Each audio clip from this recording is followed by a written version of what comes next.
Hello everyone, this is Los Mosqueteros. Soy Rodolfo Cartier, son Los Mosqueteros. Y estoy con dos mosqueteros que hoy día me acompañan. Mosqueteers. La más grande de todas. La más grande, la mejor de nosotros. The Queen. Magdalena Merbla. ¿Cómo están? Buen lunes a todos. ¿Cómo lo pasaron el fin de semana? Very good. Very good, indeed. good. ¿Por qué tan gringo hoy día? Yes, Yes, obviously. indeed. Yes, indeed. So British. No, pero eso es British. Sí, yes, Yeah. indeed. It's a great Yes, day indeed. for democracy and freedom around the world. Así dicen, así dicen. Who's así dicen. speaking? Who's speaking? Speak English, yes. Yes, right. Yes. Preséntese, pues. My name is José Ignacio Concha. Joseph Chell for you. Joseph Shaw. Joseph Chell in English. Y bueno, yo soy Rodolfo Carter o Carter. Carter. Como diría Mr. Parisi. La verdad que hemos partido en esta, Sobrino de Jimmy en Carter. este tema, en este ambiente festivo, porque hace pocas horas acaba de asumir el 47º presidente de los Estados Unidos, en una ceremonia que, más allá que a usted le pueda gustar o no el presidente Trump, evidentemente es un hito en nuestra historia. Sí. Especialmente en una época Tuvo tan... que hacerlo indoor porque hacía mucho frío. No es el primero que lo Ronald hace. Reagan lo hizo Ronald en Reagan, el también. 84. precisamente, digamos, en la misma fecha, porque es el momento en que... decían que Abraham Lincoln, parece. También, sí. Sí. Y otros presidentes No, también. probablemente siempre por tiempo. De los que hemos tenido la suerte de vivir en Washington no tiene el frío continental que tiene Chicago, ni el frío realmente polar que puede llegar a tener Nueva York. Sí, pero muy heladito igual. Pero, en estas fechas pero sobre todo. evidentemente hay días que tienen estas tormentas que están afectando a casi el 80% de la población norteamericana hoy día está afectada por esta tormenta polar, y obviamente llegó también hasta la capital nacional de Estados Unidos. A mí me sorprende lo simple que es el sistema político norteamericano para nosotros. Mira lo simple que dice el presidente, no lo vamos a decir en inglés por razones obvias. Obvio. Juro solemnemente que cumpliré fielmente el cargo de presidente de los Estados Unidos y que con mi mejor capacidad preservaré, protegeré y defenderé la Constitución de los Estados Unidos con la ayuda de Dios. Los gringos tienen esta cosa que con cosas simples lo dicen todo. Sí. Sí, claro. Aquí hablan de su fe infinita en Dios, son un pueblo creyente. Dicen que el cargo de presidente lo cumpliré con la mejor de mis habilidades, entregaré lo mejor de mí. Sí. Parece que no hay espacio caudillos, supermanes y cosas así. No. Es con mi mejor de mis habilidades. Y la tarea es Mira preservar, la canción. proteger y defender una constitución que tiene... ¿Cuántos años? 1787 tiene 138 años. 138 años. Perdón, 238 años. 238 años y se mantiene Pero muy poca y reforma. solamente tiene las enmiendas, por lo tanto es el mismo documento, porque la mentalidad anglosajona es que el mundo civilizado no anda cambiando la constitución, una mentalidad que viene del mundo británico, que si bien no tiene una constitución escrita y tiene derecho de la costumbre, la Carta Magna, que es el equivalente a los derechos individuales, se firma en 1215 y de ahí hasta hoy día. Y aquí también se firma, en el fondo, la independencia en 1776, se establece la constitución y esa se mantiene hasta hoy día Así es. con ciertas enmiendas, porque lo importante no varía, porque hay ciertas cosas que son fundamentales, que es lo que tiene que estar en la Constitución. Y además la Constitución es pequeñita. Yo creo que, no sé si la ando 7 entendiendo, artículos, pero es 7 muy artículos. chiquitita. Voy a felicitar a Luchito porque acaba de poner... YMCA. Ya, pues, pero hay que ¿saben bailar, no? Hay que, así como lo hace el Por presidente supuesto. Trump. No, es Y-W-M-C. Sí. ¿Ya? Sí, Ey. es- Ey. Es el lenguaje. Ah, mira, casi no salió, casi. Y-M-C-A. Sí. Pero el presidente Trump tiene esta cosa Así, como... po.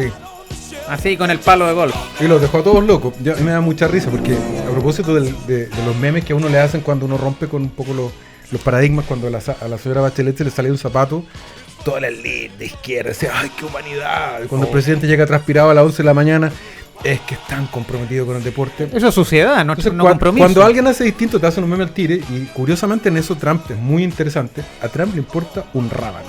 Él avanza. Ahora, Y con este bailecito del señor que ya es mayor, que el ritmo tiene poco, terminó convirtiéndose en un fenómeno de optimismo para la base conservadora norteamericana. Ahora, ojo, porque esta asunción, digamos, es histórica en varios sentidos. O sea, es el segundo presidente en la historia de Estados Unidos después de Grover Cleveland, que tuvo un mandato previo, intermediado por otro, y regresa a la Casa Blanca. Hay una curiosidad en la historia, a propósito de lo que decía la Maida, del tema de hacerlo dentro del Capitolio, no afuera, con el frío que hace. Porque a un presidente le costó la vida. A William Henry Harrison dio un discurso en su toma de posesión de más de 2 horas y se resfrió y murió a los 30 días producto de una neumonía. Fue el primer presidente de Estados Unidos que murió en ejercicio del cargo y se agarró una neumonía justamente en la toma de posesión. Así que no es menor haberlo hecho adentro por un tema de seguridad. Bueno, en Chile también hemos tenido presidentes que se han muerto en el cargo por enfermedades absurdas.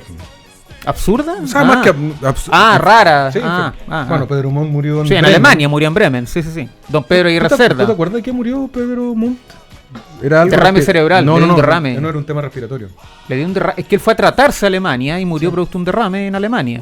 En las vísperas del centenario. No, y bueno, 3 presidentes en muy poco tiempo. No, después de él asume Fernández. Don Elías Fernández Albano. No dura nada. Y después de don Elías Fernández Albano asume don Emiliano Figueroa Larraín, quien finalmente tuvo que presidir las celebraciones del centenario. Y don Emiliano Figueroa vuelve a ser presidente del 25 al 27. Y después don Emiliano, como expresidente, falleció en un accidente de tránsito en el centro de Santiago. Curiosidades de la historia. Mira, el aporte de nuestro nuevo historiador. Sí, no. Pero escucho aquí la cortina. No tan rápido se nos vino el comercial. ¿Viste? ¿Cómo? Chuta madre. Bueno. No, dicen que sigamos, Estamos en plena clase de inglés, Sí, sí. Bueno, pero lo importante es, ¿qué apuesta tienen ustedes de qué va a pasar con Trump finalmente? Porque yo creo que todo el mundo hoy día, el tema es Trump.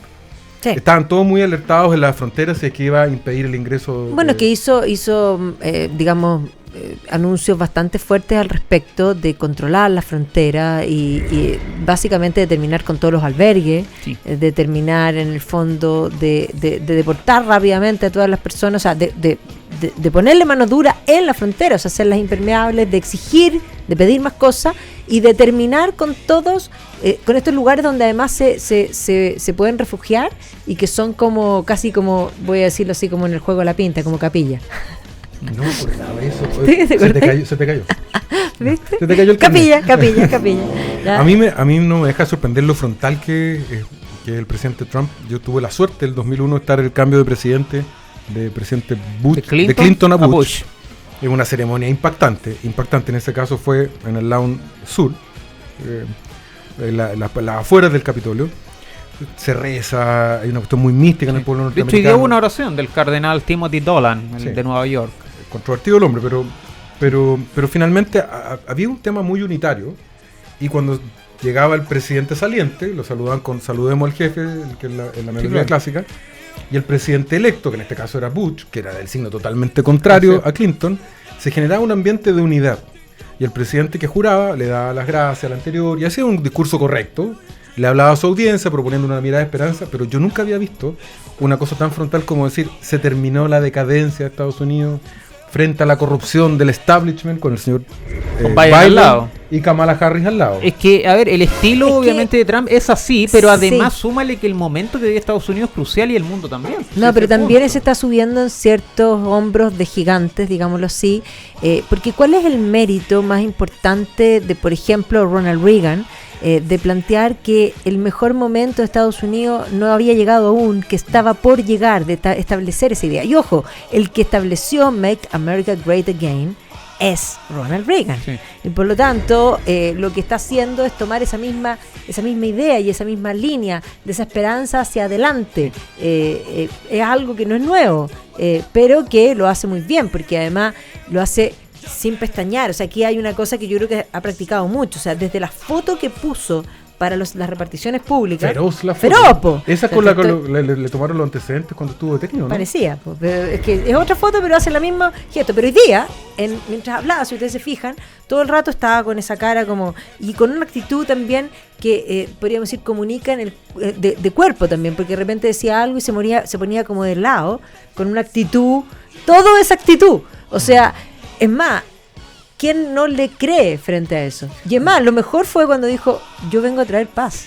Soy un pacificador. Soy un pacificador y unificador. Y es más, si uno piensa, ayer se soltaron los rehenes, ¿ustedes creen que eso fue casualidad? No, claramente no. O sea, aquí apretó el tiro a tuerca. O sea, la gente dice, se va a tensionar el mundo, va a haber guerra. A ver, Trump ya fue presidente Y y, no hubo durante ninguna guerra. su gobierno no hubo guerra. El único. Y es más, El no único. solo eso, frente a las amenazas nucleares con Corea, terminó con Kim Dándose la dándose mano. la mano, o sea, eso Pero es único. que mira, un buen presidente puede traer progreso, prosperidad. Un mal presidente puede traer miseria. No, lo conocemos en carne propia, así que un saludo ahí para algunos amigos en la moneda. Menos mal que no tienen armas nucleares, porque... Menos gracias. No, es que no sabían utilizarla, así que quédate tranquilo. Con lo Le ineptos que explota- son, le no sabría explota- el botón, le explotaría al revés la cuestión, le explotaría en la cara, le explotaría en otro día que no corresponde, en fin, sería un desastre. Menos Pero, mal. pero mira, en el año 81, cuando asume el presidente Reagan, le hicieron un atentado Sí. 70 días después. Sí, 70 Entonces, una días. coincidencia en la historia. Y acá al presidente Trump le hicieron un atentado previamente, que fue lo que recordamos en Pensilvania. Entonces, los destinos de estos grandes personajes se cruzan de cierta manera, Sí. porque para mí Reagan es el mejor presidente que ha tenido Estados Unidos en los últimos 50, 60 años, no sé,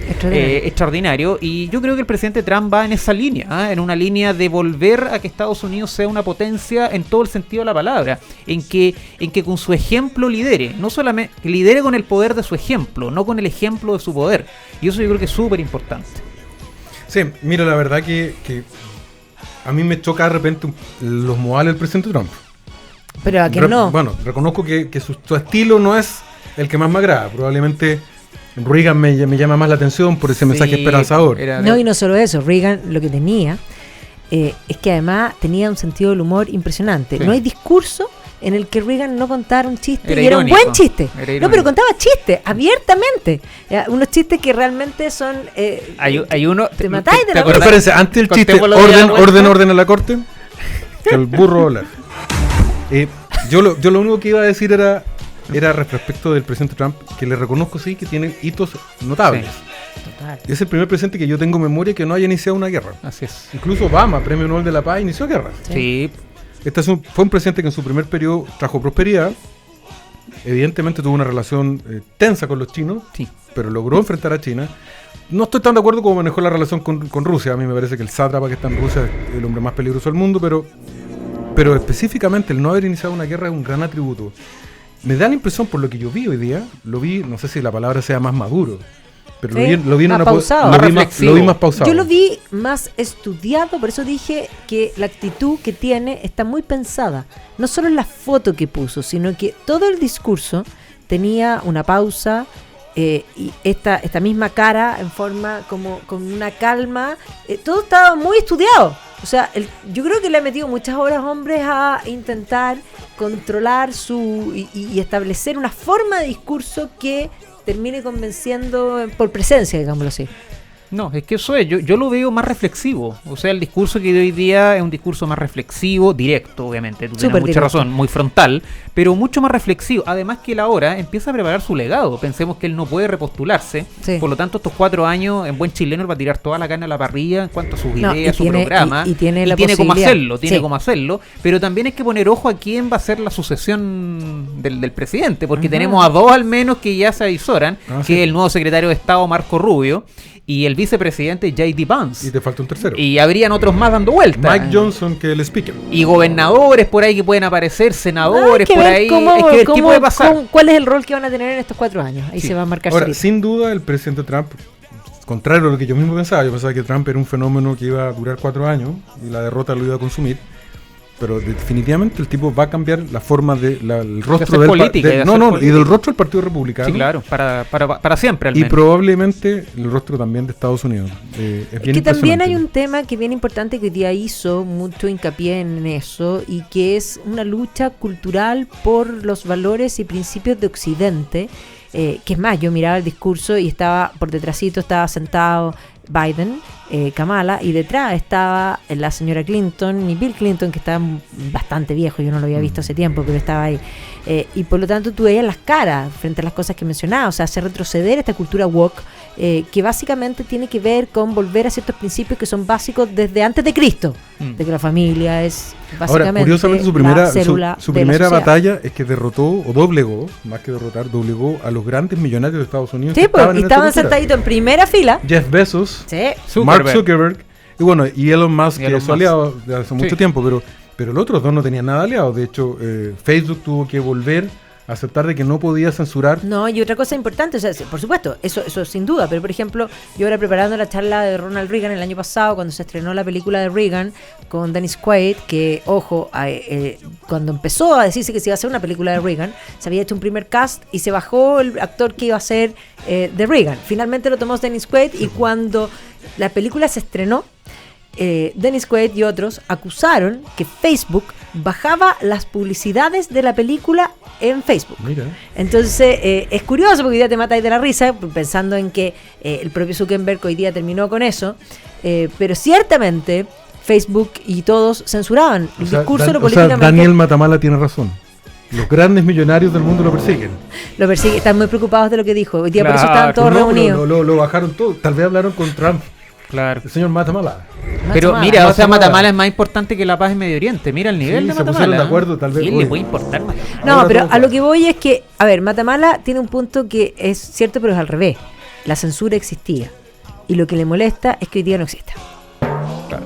Y no creo que le hayan bajado su columna porque todos lo leímos y todos lo escuchamos y después, por lo demás, muy divertido. Hasta le hicieron memes. No, espérate. Me bajaron mi columna y hace un video y lo sube a Instagram. Sí, no, O sea, o sea, te bajaron la columna pero pudiste subir el video. No, o sea, de verdad, a ver, hazte ver. Oye, Ok. Mira, no están haciendo. ya, pero, sí. La censura no existe. Nos están diciendo que nos Pero tenemos existe que ir la a cata. comerciales. Es lo más importante. El capitalismo. Soy Rodolfo Carter junto a Magdalena Mervilá y José Ignacio Concha. Estos son los tres mosquiteros. We will be back. Musketeers.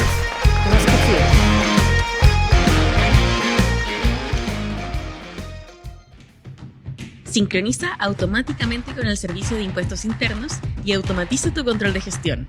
Olvídate de las planillas complicadas. No pierdas tiempo y reduce hasta en un 50% el tiempo en tareas repetitivas. No esperes más por reportes difíciles de leer. Controla tus datos y tu negocio en tiempo real.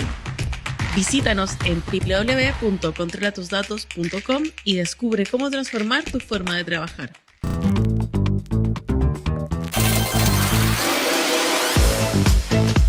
LATAM Win, el mejor sitio de apuestas online que paga al toque, con una excelente atención y una experiencia de jugar como si realmente estuviera en el casino. Ponte zorro y recibe 5,000 pesos de bono sin depósito. Regístrate y gana. LATAM Win, ¿sabes? Apuestas ganas.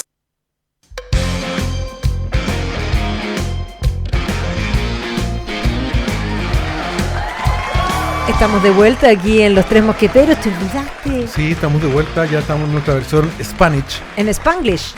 Volvimos a Chile. Spanglish. Estamos Volvimos a con Chile. José Ignacio Concha y Magdalena Mervilá. Estos son los tres mosquiteros. Pero no podemos seguir sin mencionar y agradecer a quienes hacen posible este programa. Cuando uno se siente mal, cuando uno está preocupado, cuando uno se ve afectado en su salud, todo parece temblar, ¿no? Todos nuestros proyectos. Sí. Por eso, si tu salud es lo más importante, asegúrate. Tenemos un seguro que te cubre hasta con preexistencias. Mira, único. Y vive tu vida más tranquila porque tu vida es más consorcio. Contrata el seguro de salud perfecto para ti 100% online en consorcio.cl. Confía tu vida, tu seguridad y el destino de tu familia en consorcio.cl. Tu vida más consorcio. Bueno, y también tenemos que saludar a los que nos acompañan siempre, porque ciertamente el verano es un momento complicado, hemos tenido muchos gastos y siempre se necesita plata, así que cuando uno necesite plata y estás con problemas, entra a latamwin.online.com entra, te registras y pones el código mosqueteros. Porque si eres de la casa, eres mosquetero, juegas al Latam Win. Y te dan 5,000 pesos. Porque en sin Latam Win- ninguna letra chica, porque en Latam Win sabes, apuestas Y ganas.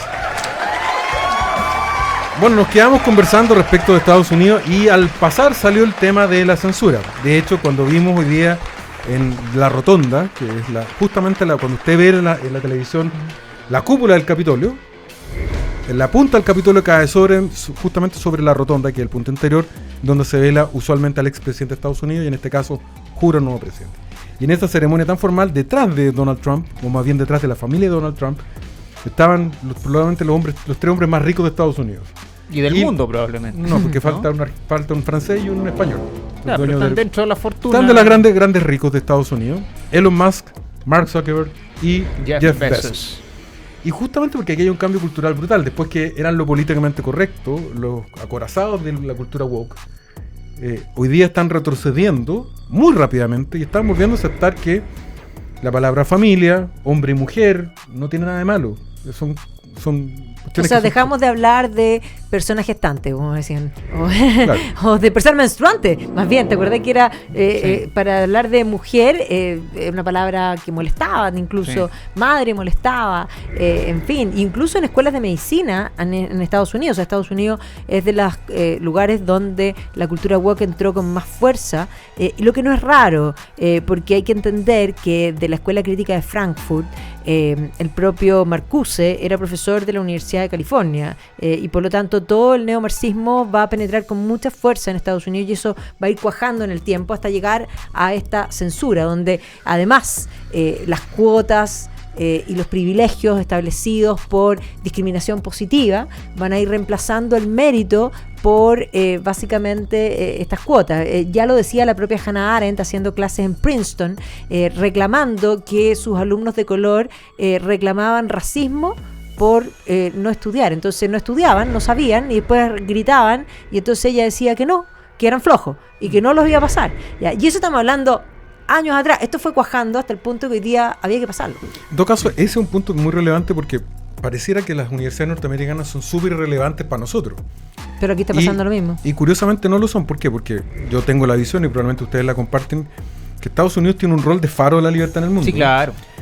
Tan poderoso es que si la Armada norteamericana no tuviera el poder que tiene y el control de los mares efectivos que tiene, adivinen qué actividad volvería a aparecer en todos los mares. La piratería. Y un país que depende del 95% de sus exportaciones como Chile, la libertad de los mares es esencial. Fundamental. Si no, sería el hambre para Chile.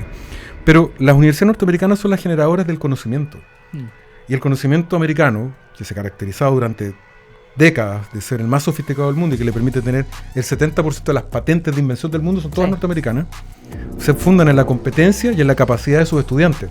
Entonces, cuando al final la cultura woke empieza a transformar esto en una verdad total, excluyente, y en una mediocridad total. Efectivamente, no importa si eres bueno o malo, más importa tu origen racial, tu orientación sexual, si cumples con la cuota tanto o cuánto. Y lo más importante, cuando te niegas a discutir la verdad. Es que No, entonces, y además se ha vuelto un tema totalitario. Por supuesto, ya habías terminado con los casos de este año de protestas de la rectora de Harvard, que la habían puesto ahí no por sus méritos, sino por el color de su piel. O sea, cuando tú pones a alguien en un lugar por el color de su piel o por sus genitales, básicamente, tenemos un problema, porque eso es en el fondo algo que debiera ir más allá. Si es hombre o mujer, no importa, si hay igualdad ante la ley, que sean los mejores. Y eso es lo que se había ido perdiendo. Hay un libro extraordinario de Douglas Murray, que se llama The Madness of the Crowd, ¿ya? Y que hablaba de la locura de las masas. Y precisamente ese libro se hace, en gran parte, entra en el tema de las universidades americanas, y en absurdos que uno dice, no lo puedo creer. O sea, la libertad de expresión, de opinión, la libertad de cátedra, que es algo esencial para que haya nuevos conocimientos. Tiene que haber distintas ideas que puedan contrastar. Llegó un punto en que había más libertad en un debate en el siglo XIII en la Universidad de la Sorbonne entre, podríamos decir, Santo Tomás de Aquino y sus contendores, que hoy en el siglo XXI. Es que, mira, yo me acuerdo que años atrás, debe ser, no sé, 2015, 2016, no me acuerdo la fecha exacta, fui a una charla que lo trajo el CEP, me acuerdo, a Jonathan Haidt, que tú lo debes conocer perfectamente. Y Jonathan Haidt, dentro de las cosas que decía, que en las universidades estadounidenses se estaba produciendo un fenómeno, decía él, donde la verdad, que es el objetivo que buscan todas las universidades por definición, para eso existen, para la búsqueda de la verdad, estaba siendo reemplazado por la justicia social, decía él. Que está bien, decía él, es muy bonito, todo lo que ustedes quieran, pero no es el objetivo de la universidad. No. La universidad existe para buscar la verdad. Entonces, cuando la reemplazamos por un objetivo que no le es propio, eso va a destruir el debate, va a destruir la libertad de expresión. Y les garantizo, dijo, que eso va a empezar a suceder acá en Chile. Y mira, fue profético, porque hoy en día tú vas, imagínate, cualquiera, ¿para qué decir? La Universidad de Chile. La Universidad de Chile está tomada ahí por grupos, obviamente, que tú piensas lo contrario, te tratan de fascista, de lo que tú quieras, porque es curioso, como decía Churchill, llegará el día en que los fascistas se llamarán a sí mismos antifascistas. No, y llegará un día en que vas a tener que tener una espada para defender que el pasto es verde, como decía Chesterton. Entonces aquí también se puso un problema, porque a propósito del debate previsional y otras cosas, hay algunos que no, es que yo soy moderado, y si tú piensas distinto eres extremista o fanático. Entonces, es absurdo, porque tú piensas distinto a alguien y te tratan de extremista o fanático. ¿Y quién lo hace? Alguien que se dice que es moderado a sí mismo. Antes que avancemos a la contingencia, que hay harto que hablar ahí, sí. Solamente poner un dato, y a mí me formó en la universidad en primer año. Karl Popper, un gran filósofo del derecho, la paradoja, la tolerancia, señalaba que toda ciencia que no admite discusión se convierte en religión. En religión, claro. Sí. ¿Y qué significa esto cuando una ciencia no admite refutación? Se vuelve una religión. Sí, claro.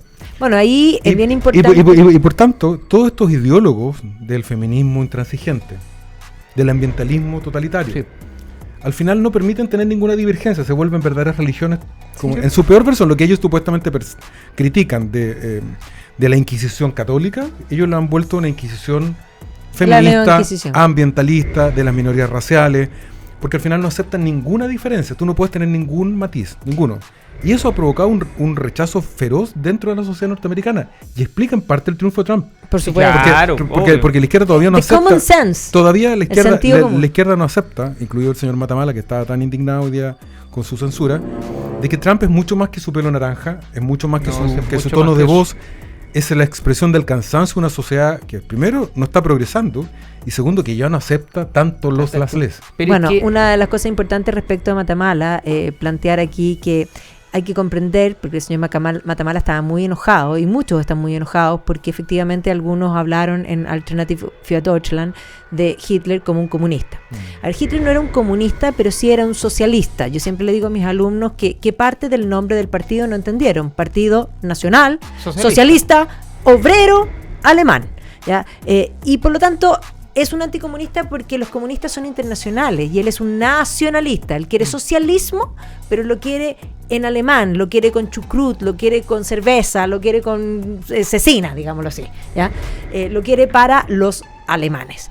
Pero es un socialista y básicamente entre el comunismo y el nacionalsocialismo, que son bichos muy similares porque tienen más cosas en común que cosas en contra, hay una cosa primaria, y ahí un poco me tomo lo que dice Rodolfo, que es esencial. Hay que abandonar primero a Dios, que ese es el proceso que se hace durante el siglo XIX, porque es el secularismo el que abrió el camino al socialismo, y ese socialismo se va a convertir en una religión laica, que en ambos casos se va a manifestar con Stalin convertido en Dios y con Hitler convertido en Dios. Son colectivistas, sí, pero sí, claro, el punto está en que Hitler mantiene la propiedad privada, sí, pero es el Estado el que dice quién produce y cuánto produce. Eso no es libertad, eso no es derecha. Solo complementar para que no se me vaya la idea, José Ignacio, te lo doy al tiro.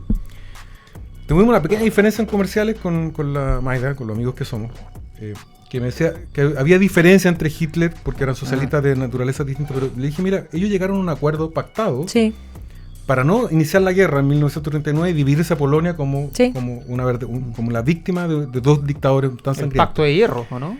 El Ribbentrop-Molotov. Fíjate que más allá de las diferencias si son nacionalistas o internacionalistas, es la suscripción de la violencia. Sí, por supuesto. Como una herramienta básica de acción de la política. Segundo, los comunistas creen en una una clase social superior. Y en virtud de esa clase social superior se justifica cualquier cosa, el exterminio, la violencia, el encarcelamiento, el exilio, todo. Los nazis, la única diferencia es que, a diferencia de los comunistas que creen en una clase superior, creen en una raza superior. Pero los métodos son exactamente lo mismo. Y ellos definen, porque lo que decía Matamala es que cómo vamos a dejar que esto avance en una sociedad donde los derechos humanos... A ver, esto termina en que, creyéndose Dios, ellos establecen quién es persona y quién no, quién tiene derecho a vivir y quién no. Y por eso es lógico que producen los genocidios que producen. Ambos. Pero mira, hoy día el presidente Trump dijo una palabra que es clave. Esta es la revolución del sentido común. O sea, al final es eso. O sea, si tuviéramos que elegir una definición de lo que representa el presidente Trump y de lo que representan las ideas de la libertad en Estados Unidos y en muchos lugares del mundo, es eso, es el sentido común. Si uno no pide más que eso, uno pide cumplir la ley. cumplir los deberes, que el gobierno haga lo que le corresponde y que no se entrometa en nuestras vidas. Al final es eso, es el sentido común, hacer lo que nos corresponde, lo que nos toca, porque cuando nosotros cumplimos nuestros deberes, eso permite que quienes nos rodean puedan ejercer sus derechos. Y al final evita que tengamos a totalitarios en el poder, porque los tenemos en varios países del mundo, Sí. incluido el nuestro, donde se arrogan el derecho de diseñar nuestras vidas, de decir lo que podemos hacer, incluso lo que podemos decir. Y yo creo que eso es inaceptable. Por eso esta es una revolución del sentido común, es la revolución de la libertad, porque tenemos que rebelarnos ante personas totalitarias que lo único que quieren es controlarnos. Y la verdadera revolución se hace así, se hace cumpliendo la ley, cumpliendo nuestros deberes. No se hace quemando iglesias, no se hace saltándose los torniquetes del metro como lo hacen algunos bárbaros por ahí. No, una revolución de la libertad se hace así, dentro de las reglas, todo dentro de la ley, nada fuera de ella. Sé que no estoy acompañado por ustedes en esto. Yo tengo respeto intelectual por Daniel Matamala. Encuentro que escribe bien. Tiene buena pluma. se escribe bien. Algunas crónicas creo que han sido correctas desde mi punto de vista. Pero creo que él le debe una explicación al país. Porque en las horas más oscuras del estallido social, cuando la ciudad estaba atrizada por el odio y la violencia, él y muchos como él, y muchas como él, enamorados del fuego en barrios donde ellos no viven, Avivaron el fuego.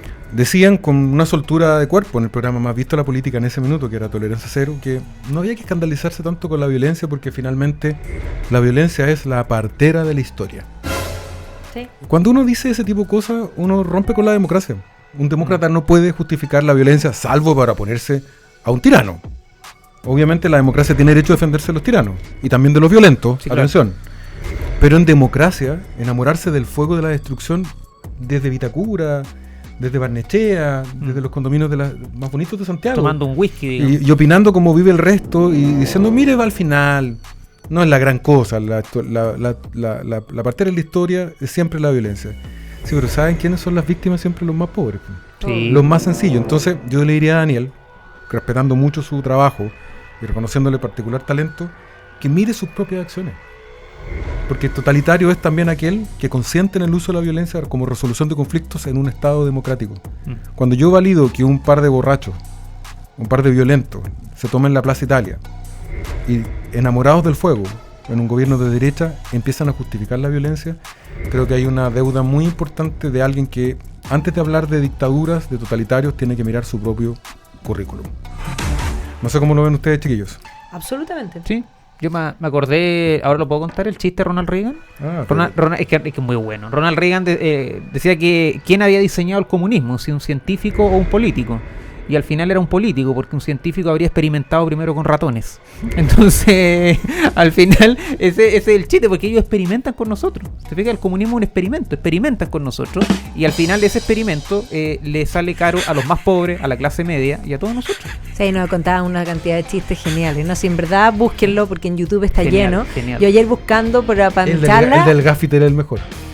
¿Cuál es el del gaffiter? El del Ah. gaffiter. 30 segundos el caso, Dale, ¿no? dale, dale, Sí, dale. dale. Nada, que llega un señor de la Unión Soviética que se quiere comprar un auto. Ah, Y ya. junta la plata durante 10 años del sueldo mínimo, junta la plata y llega frente a marca de autos estatal. Y le dice, acá está mi plata ahorrada durante 10 años, quiero comprar mi auto nuevo del Estado ruso. Le dice, venga en 10 años. Ah, sí. ¿En la mañana o en la tarde? En la mañana o en la tarde. ¿Y pero qué le importa mañana en la tarde? Porque en la mañana va el gaffiter. Oh my God. Sí. entendió, Bueno, ¿no? sí, Sí. pero de verdad Acá es hay un tema mono- no menor. Pero la mayoría de los chistes son de comunismo. Sí, Genial. Sí. Claro. Bueno, pero vamos a comerciales. Y volvemos. Y volvemos.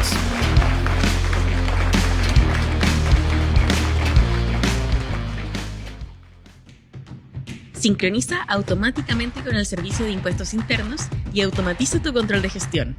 Olvídate de las planillas complicadas. No pierdas tiempo y reduce hasta en un 50% el tiempo en tareas repetitivas. No esperes más por reportes difíciles de leer. Controla tus datos y tu negocio en tiempo real. Visítanos en www.controlatusdatos.com y descubre cómo transformar tu forma de trabajar.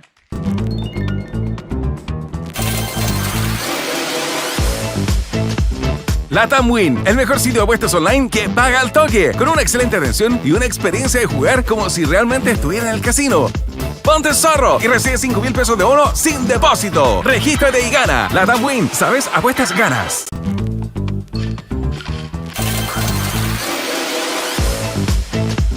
Latam Win, el mejor sitio de apuestas online que paga al toque, con una excelente atención y una experiencia de jugar como si realmente estuviera en el casino. Ponte zorro y recibe 5,000 pesos de bono sin depósito. Regístrate y gana. Latam Win, ¿sabes? Apuestas ganas.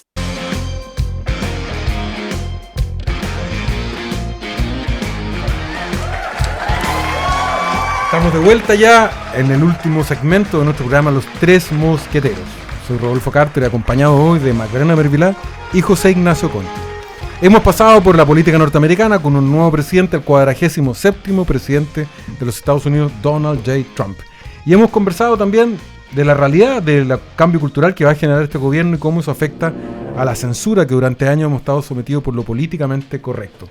Pero no podemos esquivar ni terminar este programa sin hablar del tema más candente en Chile, la gran estafa. ¿El gobierno? El Reforma. Nos dijeron que la platita era nuestra y no era tan nuestra. Nos dijeron que ningún peso iría para el Estado sino nuestras cuentas de ahorro y ahora sabemos que más de un peso. Bueno, llegaron a un acuerdo, se pusieron de acuerdo la derecha de Chile Vamos o algunos senadores de Chile Vamos con la ministra Jara y cuando sale este acuerdo muchos de nosotros dijimos es un mal acuerdo. De inmediato nos dijeron estás en contra de las mujeres, eres demasiado republicano. Tenemos que resolver esto ahora para que el próximo gobierno lo tenga resuelto y significa la consolidación del sistema. Y nos enteramos ayer, en horas de la tarde, que la ministra Jara, militante del Partido Comunista, que parece que se lo olvida a los chicos de la derecha de Chile Vamos, nos dice es que les tengo guardado una sorpresa. En marzo vamos a mandar un proyecto de ley para el gran inversor público de las pensiones de los chilenos. ¿Qué significa esto?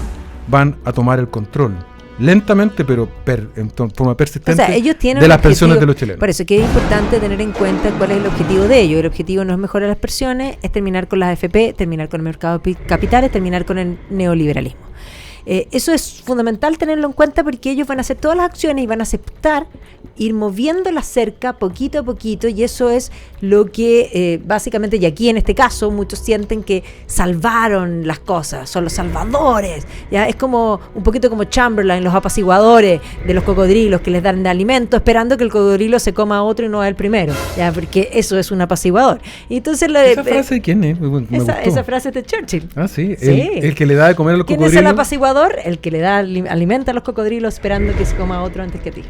Muy bien.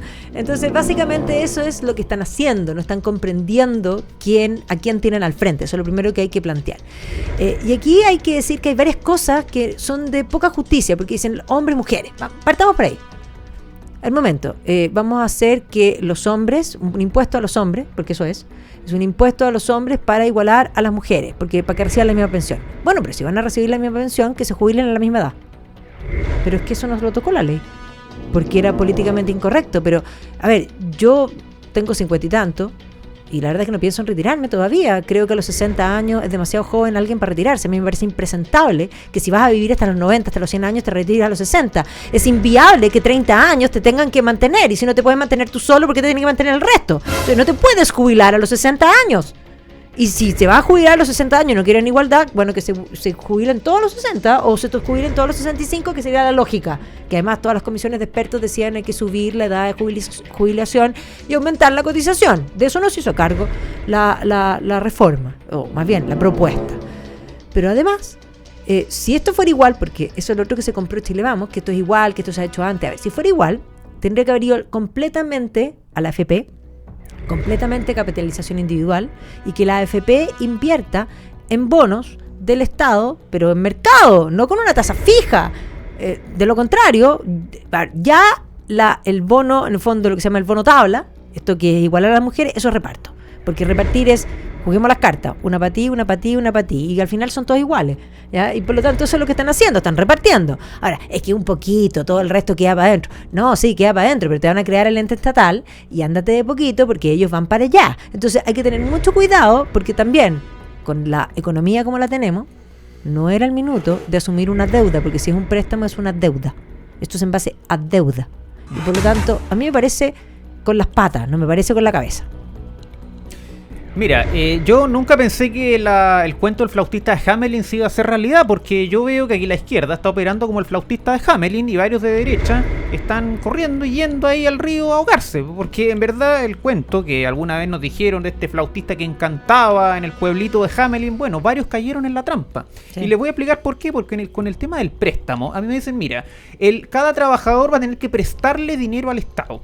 O sea, los trabajadores tienen que prestarle dinero al Estado. Lo que ya partimos de la base que el Estado está quebrado. Lo que ya es absurdo. Entonces, y te lo va a devolver años después.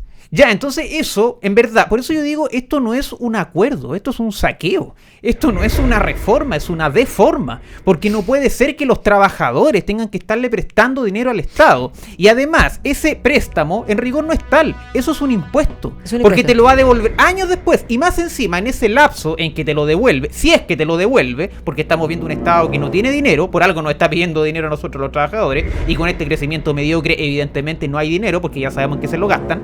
Y en ese periodo en que está vigente el préstamo, nosotros, o sea, los trabajadores, los que cotizamos nuestra previsión, vamos a tener que seguir pagando todos los demás impuestos que pagamos.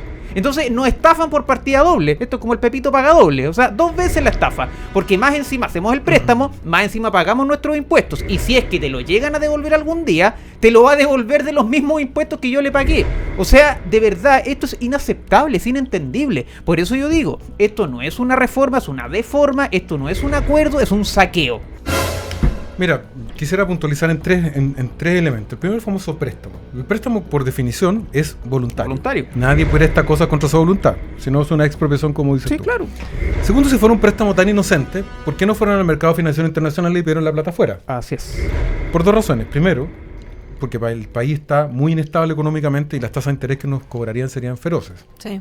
Entonces, en vez de ir afuera y pagar tasas de interés muy altas, obligan a los trabajadores a prestarle plata a menor interés.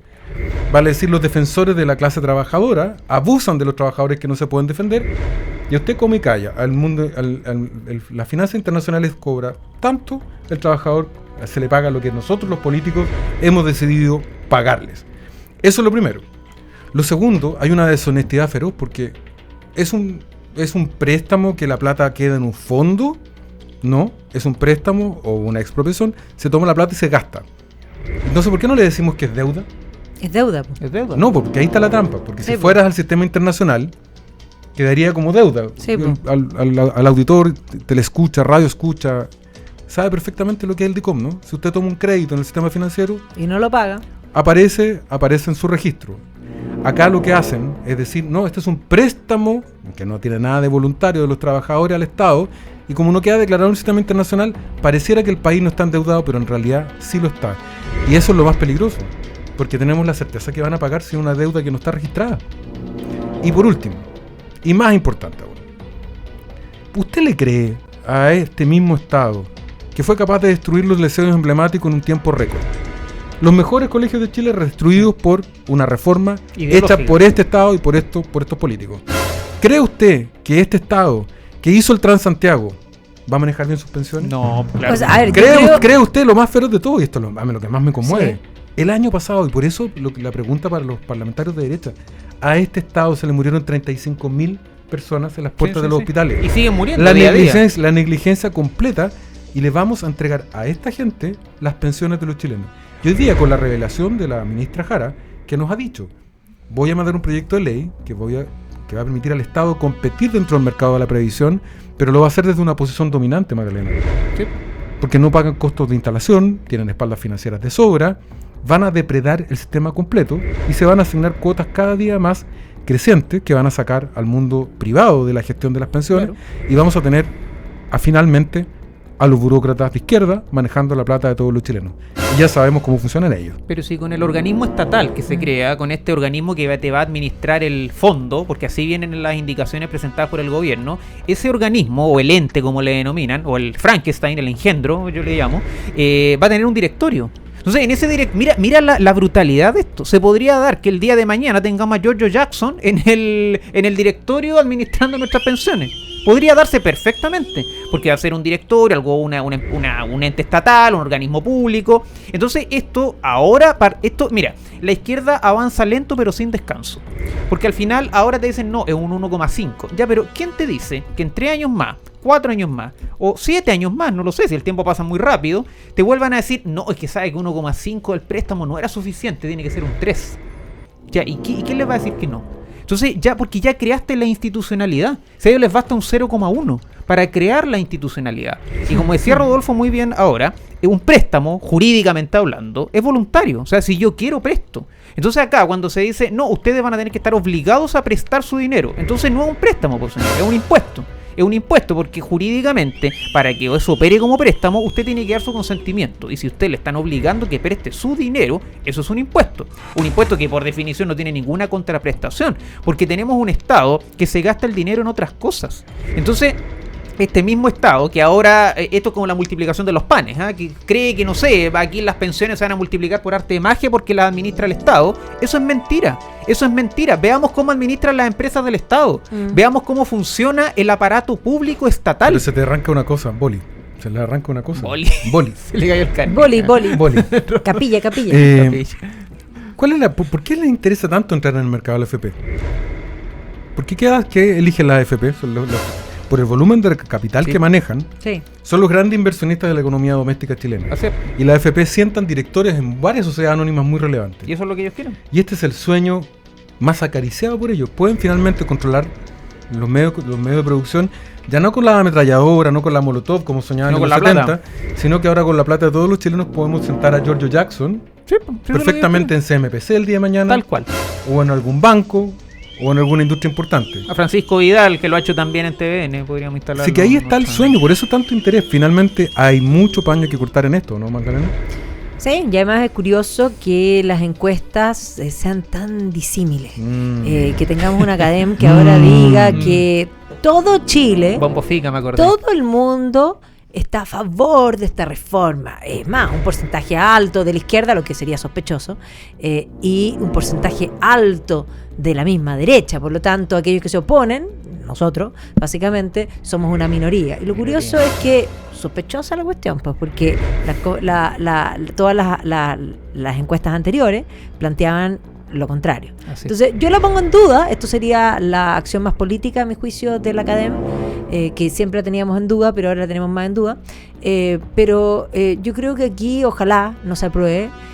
Porque esto lo decimos ahora, no es que seamos pitonizos. Yo no soy pitoniza, yo soy historiadora, y como historiadora lo que hago es aprender del pasado, aprender de los errores pasados y entender que el ser humano es el mismo desde la caverna, y que básicamente uno no tiene una bola de cristal, sino que simplemente entiende quién es el enemigo. Y en este caso, el enemigo, el mundo comunista, o sea, aunque Janet Jara se vea bonita, con ese pelito blanco, que parezca un poquito a lo de Hada Madrina, o como a los sónicos, ¿te acordáis? La mamá de los sónicos, como de Supersónico, como esa onda, y que se vea bonita, es una comunista, y los comunistas tienen dientes, y tienen dientes filudos, y los han tenido siempre, y no se nos puede olvidar que aunque hagan gárgaras con los derechos humanos, cargan con 150 al menos millones, digamos, de muertos en la historia, lo cual los hace los carniceros más grandes que han existido, que es más, cualquier otro, incluido Hitler, queda como un niño de tete. Hay una... No, es que hay una frase que a mí me ha molestado mucho. Yo sé que a Rodolfo también le va a molestar, y a la Maida con mayor razón. Porque algunos, cuando nos critican, por ahí vi un candidato que el otro día que gritaban, decían, no, es que desde la galería, algunos desde la galería tiran pachotá y hay que tener coraje para negociar. A ver, yo les recuerdo que en la galería está el pueblo de Chile. En la galería está todo el pueblo de Chile. Están los trabajadores, están las personas que se levantan a las 6 de la mañana y que cotizan ahí sagradamente para su vejez. Ellos están en la galería, ellos no están en el palco ahí en primera fila negociando. Entonces yo creo que hay que cortarla con este clasismo para descalificar a alguien que está en desacuerdo con uno. Entonces aquellos que se creen, no sé, más liberales o más iluminados, yo de verdad que a veces no entiendo algunos conceptos, porque te descalifican inmediatamente. O sea, si no estás de acuerdo, eres extremista, eres fanático, eres aquí, eres allá, que tiras pachotadas desde la galería. Eso no corresponde, eso es clasismo. Eso es clasismo brutal. Y me duele, de verdad, y me hago responsable por lo que voy a decir, me duele escucharlo en algunas personas que supuestamente son de derecha. Me duele escuchar esas palabras en personas de derecha. Que las diga la gente de izquierda me da lo mismo. Ya la ministra de la Mujer nos tiene acostumbrado a su clasismo barato. Pero que lo digan personas de derecha me duele. Me duele, y yo creo que es inaceptable ese clasismo, porque aquí se está legislando para el futuro de las personas, pero principalmente de la clase media y de los más pobres, que son los primeros a sufrir los efectos. Vean las editoriales que salieron esta semana en el Mercurio, la cantidad de empleos formales que se van a destruir.